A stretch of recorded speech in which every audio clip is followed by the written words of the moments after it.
Okay, so to create a smaller diagrams, let's look how to do that. So first you're logging into your account,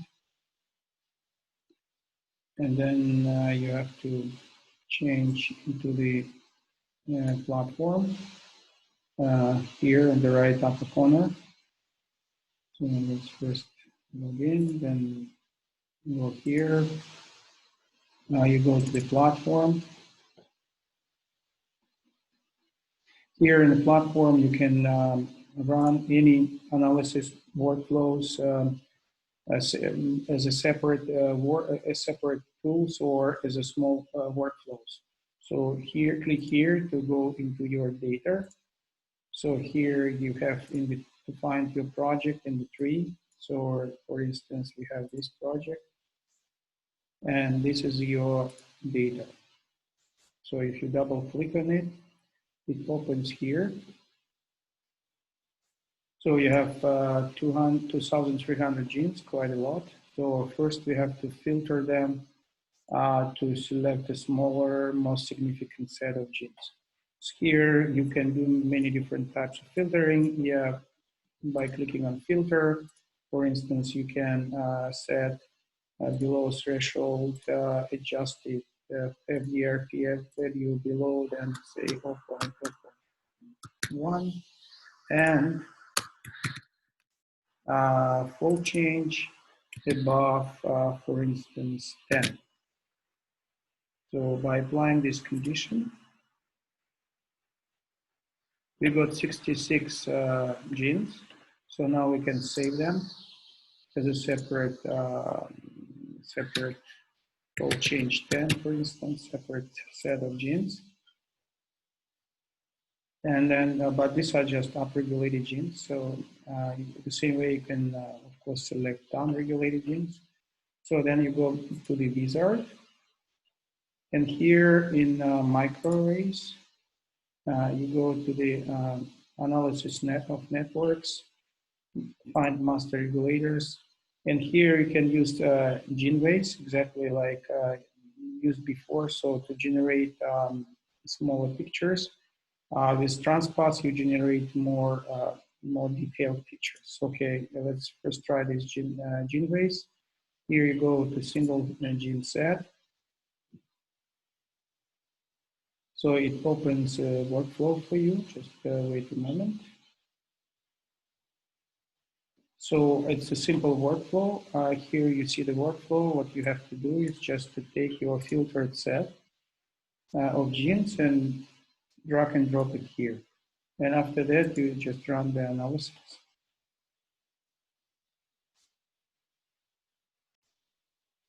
So now it's start generating the output. First, it outputs the master regulators, which it found.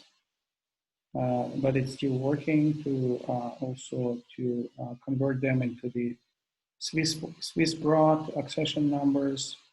It also converts them into gene ensemble accession numbers. So it gives some warnings. So basically, you get now final results. So in this folder, you see the list of top master regulators, which are sorted by the rank sum.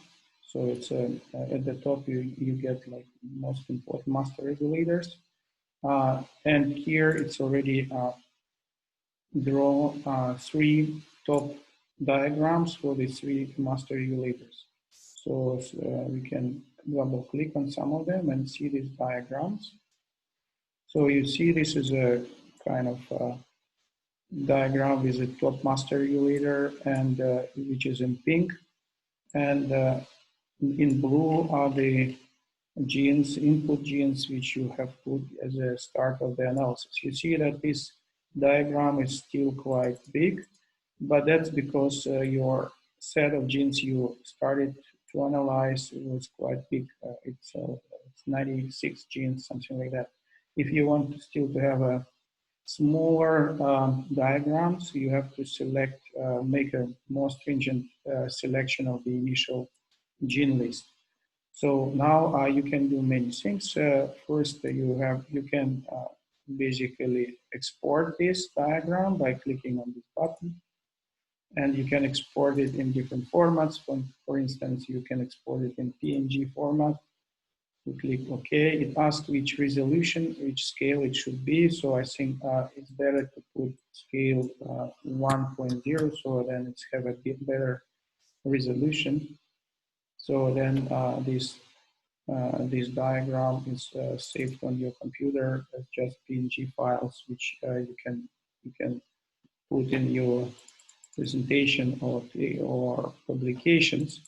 If you need more resolution, you can increase the scale while exporting.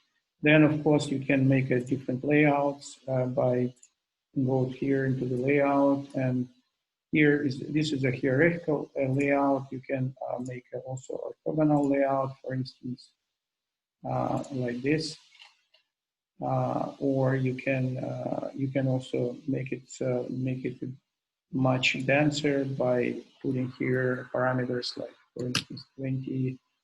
This is a kind of dense densing the diagram a bit. So you see it's now much denser. So you click on this button to put it here, and then you can export the new one again.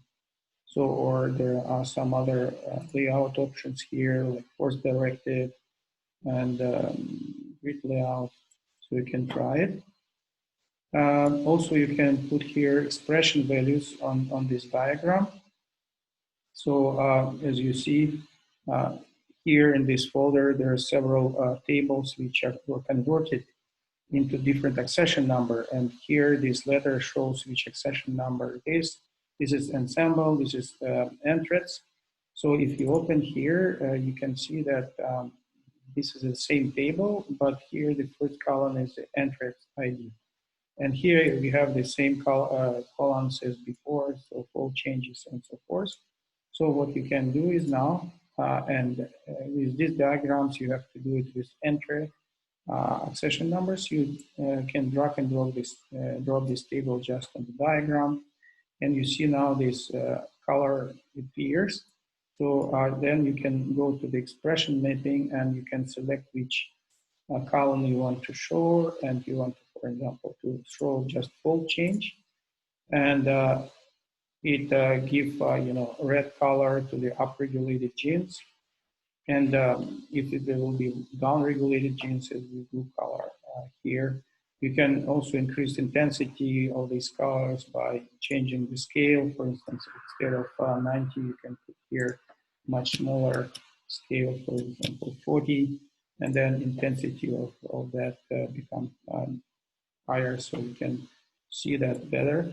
So you can now export a new diagram as a new picture, and again, you can actually give it better resolution here to make it nicer. So that's small diagrams. So